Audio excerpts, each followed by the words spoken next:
Fritadang tutubutin tayo ngayon. Ayan, lulutuin natin yung recipe ng fritadang may puto-puto. Ayan, lutuin muna natin ang patatas at prituin muna natin ang hotdog mga guys. So, mag-prito na tayo ng sibuyas bawang guys.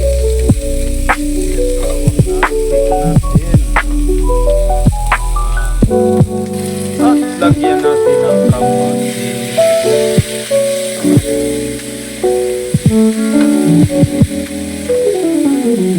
So, kamatis muna.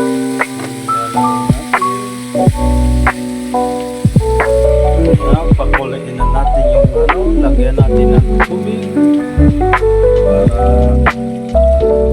lumambot yung karne. Takpan natin.